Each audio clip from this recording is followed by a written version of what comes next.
झट से बहुत कुछ सीखना है, TRS क्लिप्स हिंदी को सब्सक्राइब कीजिए। जो UFC मैच आपने जीती, उस दिन के एक्सपीरियंस के बारे में कुछ बताइए। क्या याद है आपको? I want to hear from the moment your eyes open, जब आपकी आंखें खुली सुबह सुबह, या उसके पहले भी। थोड़ा रिवाइंड करके अगर बात करना, हम बात कर सकते हैं।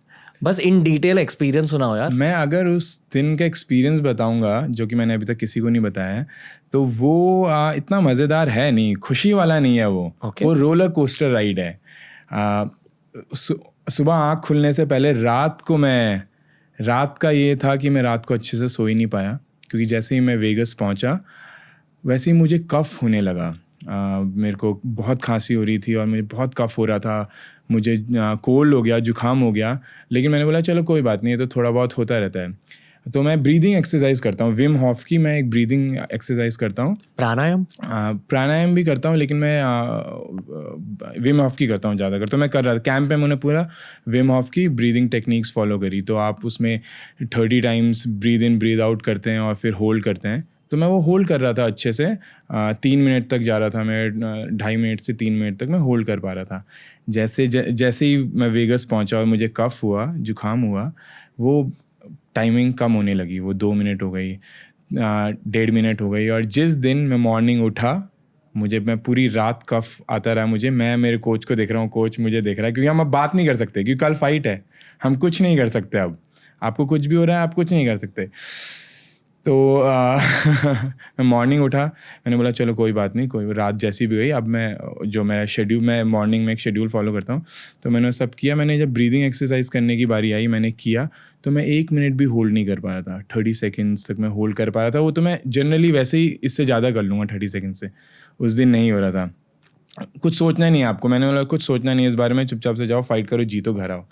फिर अरीना में पहुँचे, बैक स्टेज पहुँचे, जहाँ पे आप वार्म अप करते हो। मेरे कोचेस के साथ मैं वार्म अप कर रहा हूँ, मेरा कोच मुझे पैड वर्क करा रहा है और मैं थक रहा हूँ, और मेरा कोच मुझे देख के बोल रहा है, बोल भी नहीं रहे हम, क्योंकि आप कुछ नहीं बोल सकते। आप वो आंखों में बोल रहे, क्यों तू, मतलब हमने 3 महीने इतना ट्रेन किया है, अभी क्यों तू थक रहा है? तूने 5-5 मिनट के 10 राउंड किए हैं स्पारिंग के, तो ये अभी 1 मिनट में कैसे थक गया? और लाइक मैं किससे, कोई बात नहीं। फाइट स्टार्ट हुई। जो मैं करता हूँ, मैं अपने आप को बहुत सारी चीज़ें इमेजिन करता हूँ मैं अपने बारे में, कि मैं बड़ा हो गया और मेरा पुण्य छोटा हो रहा है। वो जो एक्सरसाइजेज होती है, जो आप हनुमान जी की तरह, बिल्कुल हनुमान जी की तरह, वो सामने वाला छोटा हो रहा है और मैं उसको खा जाऊँगा, ये सब चीज़ें होती है, चाहे MMA टॉक्स। मैं केज पे गया और केज पे कोचेस से मैंने बिना बात किए पूरी स्ट्रैटेजी चेंज करी। हमारी स्ट्रैटेजी थी, फर्स्ट राउंड में मैं स्ट्राइकिंग करूँगा, सेकंड राउंड में मैं थोड़ी स्ट्राइकिंग करूँगा, फिर मैं ग्रैपलिंग पे जाऊँगा। मैंने सोचा कि मैं इस तरीके से नहीं सर्वाइव कर पाऊँगा एक राउंड के बाद। तो मैंने प्लान चेंज किया। मैं जाते ही मैंने शूट किया, मैंने ग्रैपलिंग करी, होल्ड किया, ताकि उसकी मेरा अपोनेंट काफ़ी एक्सप्लोजिव था, उसकी एक्सप्लोजिवनेस कम हो जाए। और सेकंड राउंड में फिर से हम ग्रैपलिंग में गए और मैंने वो फिनिश किया। तो हाँ, तो ये ऐसी राइड थी। और क्योंकि उस टाइम तो एड्रेलिन था और मैंने अपने आप को पुश किया। जैसे ही मैंने इंटरव्यू दिया, जब आप मेरा पोस्ट फाइट इंटरव्यू सुनोगे, तो उसमें मैं बहुत ज़्यादा ब्रीद इन, मतलब मैं थका हुआ लग रहा हूँ। क्यों? क्योंकि वही मैं मैं ऑक्सीजन में ब्रीद कर रहा था, तो वो चेस्ट तक जा रही थी, स्टमक तक नहीं जा रही थी। तो फिर जब बैक स्टेज गए, डॉक्टर के पास गए, तब मैं कोलैप्स हो गया। मेरे को ब्रीद ही नहीं कर पाया, मैं ऐसा लग रहा था कोई मेरा दम घोट रहा है।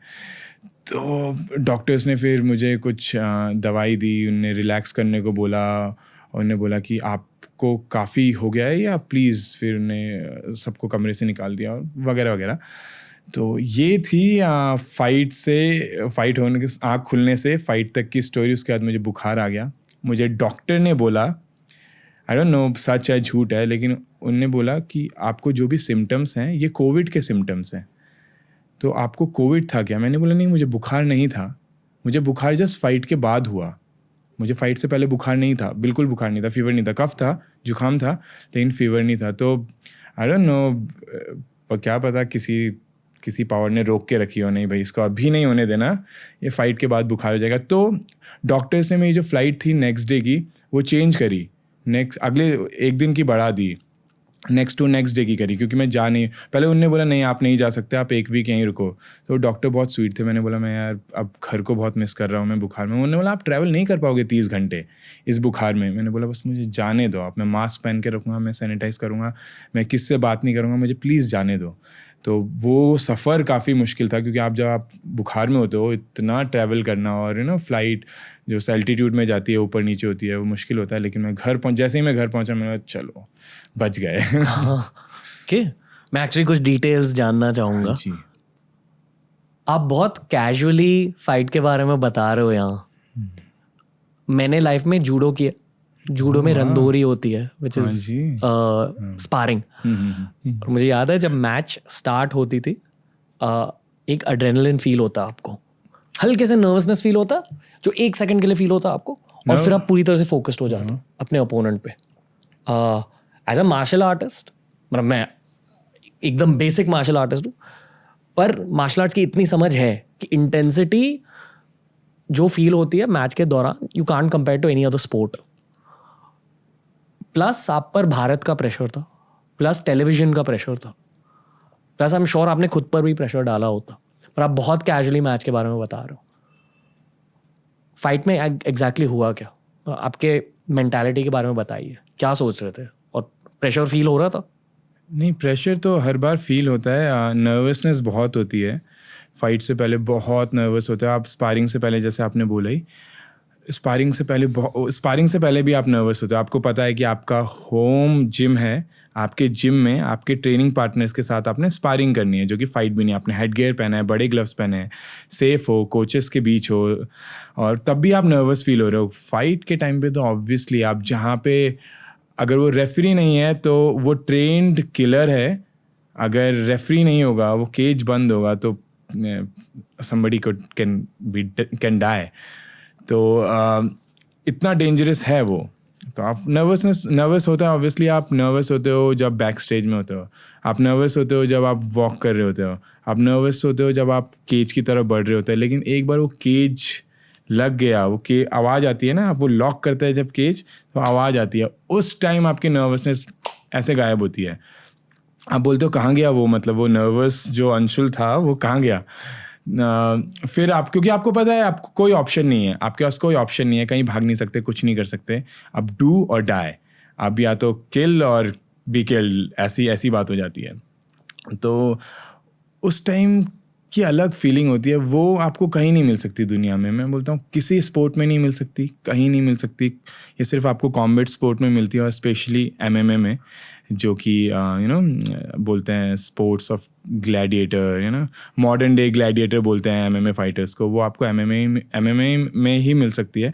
देखो, अब मैं फ़ुटबॉल भी खेलता था बचपन में, मैंने क्रिकेट भी खेला है, मैंने खो खो खेला है, वॉलीबॉल खेला है। जब आप एकदम टफ गेम के बाद जब आप ख़त्म होता है गेम, तो आप थोड़ा सा चिल करते हो, आप रेस्ट करते हो। लेकिन MMA ख़त्म होने के बाद आपकी टांग टूटी है, आपको बहुत हर्ट हो रहा है, आपका शोल्डर इंजर्ड है, लेकिन आप नाच रहे होते हो, आप उछल कूद रहे होते हो, क्योंकि वो एड्रेनलिन कंपेरेबल ही नहीं है, वो इतना हाई होता है, आप पागल होते हो।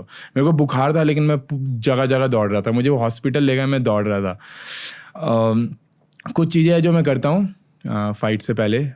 जैसे मैं केज में पहुँचता हूँ, मेरे को अपने अपोनेंट दिखता है सामने केज के अगेंस्ट, मैं जो विजुलाइज़ करता हूँ, मैं अपने आप को बड़ा होते हुए विजुलाइज़ करता हूँ। मैं देखता हूँ मैं एक मॉन्स्टर बन रहा हूँ, और मेरा अपोनेंट छोटा होते जा रहा है, और मुझे बस कुछ काम नहीं है, मेरे को जाना है, और I'll kill him, I'll eat him। ये थर्ड आर्क है, लेकिन आपको बताइए। लेकिन अगर आपको ऐसा कुछ करना है, वहाँ पे जाना है, तो कुछ ना कुछ तो आपको ऐसा सोचना पड़ेगा जो हमारी सोसाइटी से थोड़ा सा बाहर है।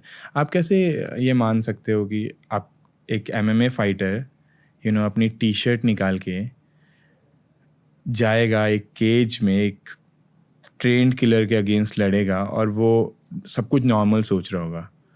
ऐसा ये पॉसिबल नहीं है। मैं लोगों को कुछ कॉन्टेक्स्ट देना चाहूँगा। हाल ही में मुझे 2 अमेरिकन भाई मिले, उन्होंने कहा कि जब वो खुद एक UFC इवेंट के लिए गए थे, हर ऑडियंस मेंबर को UFC इवेंट के स्टार्ट में, MMA इवेंट के स्टार्ट में थोड़ा सा अजीब लगता है, थोड़ा अजीब माहौल होता है, क्योंकि वहां जाकर ये पता चलता है कि यार अभी इस केज के अंदर बहुत सारे इंसान एक दूसरे को मारने वाले हैं जोर से, और फिर वो अजीब वाइब थोड़े टाइम बाद चली जाती है और फिर एज अ स्पोर्ट आप देखने लगते हो। बचपन में हर कोई WWE देखता था, आई एम श्योर आपने भी देखा होगा। Huge fan. पर ये असली फाइटिंग होती है। हाँ, असली फाइटिंग है। मुझे याद है एक बार मुझे WWE के बारे में किसी ने बोल दिया था, मैं 5th-6th स्टैंडर्ड में रहूँगा, 11th-12th के स्टैंडर्ड में उस टाइम भैया, वो उन भैया ने बोल दिया कि अरे ये फेक होता है WWE, तुम समझते हो ये असली होता है, ये फेक होता है। तो छुट्टी के बाद मैं और मेरे दोस्त लोग प्लान बनाने लग गए कि हम 4 मिलके मारेंगे ना तो मार देंगे। इसने बोला कैसे फेक होता है, झूठ बोल रहा है। WWE शायद आसान नहीं है पर UFC से आसान है। UFC से आसान है। ये क्यों कह रहे हो आप? मैंने काफ़ी कुछ देखा है लाइफ में। काफ़ी टफ स्पोर्ट है, आपको लोनली करता है, आपको बहुत सारी चीज़ों से डील करना पड़ता है, आपको डिसिप्लिन रहना है, प्लस आपको क्योस में रहना है हर टाइम। आप क्योस से आते हो फिर भी डिसिप्लिन में। तो जनरली क्या होता है, जब मैं MMA नहीं करता था, अगर मैंने बहुत टफ वो हो जाती थी, बहुत टफ दिन जाता था, बहुत बुरा दिन जाता था, तो मैं अपने दोस्तों के साथ मसूरी की तरफ चले जाता था, और फिर रात तक हम जागते थे, पार्टी करते थे, फिर हम बोलते थे रीसेट करते हैं अपने आप को। ये जनरली हर कोई करता है, आप नहीं कर सकते। आपके हफ्ते में 4 दिन बुरे जाएंगे, लेकिन आपको डिसिप्लिन रहना है। आपको 11 बजे सोना है, 6 बजे उठना है, रोज़ हर दिन, नो मैटर व्हाट। अगर आप संडे को भी नहीं कर सकते ऐसे, क्योंकि संडे को रिकवरी डे है आपको। आप सैटरडे लोग सोचते हैं कि सैटरडे तो हर कोई चिल करता है, नहीं, वो आपको, क्योंकि संडे को आपको रिकवर करना है। संडे का भी शेड्यूल है, रिकवरी शेड्यूल है। मुझे आइस बात लेना है, मुझे सोना लेना है, मुझे योगा सेशन में जाना है या स्ट्रेचिंग सेशन में जाना है, तो आपको डिसिप्लिन रहना है। तो 1 दिन 2 दिन 3 दिन, वो 3 महीने तक जब चलता है एक ट्रेनिंग कैंप पूरा, आसान नहीं है वो। और हर्ट होना, आप किसी और कंट्री में हो, जब आप कैंप के लिए, जैसे मैं दूसरी कंट्री जाता हूँ, थाईलैंड, बाली, आप दूसरी कंट्री में जहाँ की आपकी लैंग्वेज नहीं बोली जा रही, आपका खाना नहीं है, आपके दोस्त नहीं हैं, आप किसी से बात नहीं कर सकते, वहाँ पे आप किसी दिन हेडेक के साथ वापस घर आ रहे हो या किसी इंजरी के साथ घर आ रहे हो और पेन में हो, और आप रात को पेन किलर खा रहे हो और सोच रहे हो कि थोड़ी देर बाद दर्द ख़त्म हो जाएगा, मैं सो जाऊँगा। तो वो चीज़ें, उसी चीज़ से डील करना कैंप टू कैंप ईजी नहीं है। मतलब कि वो लाइफ है ना, वो ऐसा नहीं है कि ये आज है और कल नहीं है, ये मेरी लाइफ है। तो इसलिए मैं बोलता हूँ MMA फाइटर मेंटली बहुत टफ होता है, वो कुछ भी कर सकता है।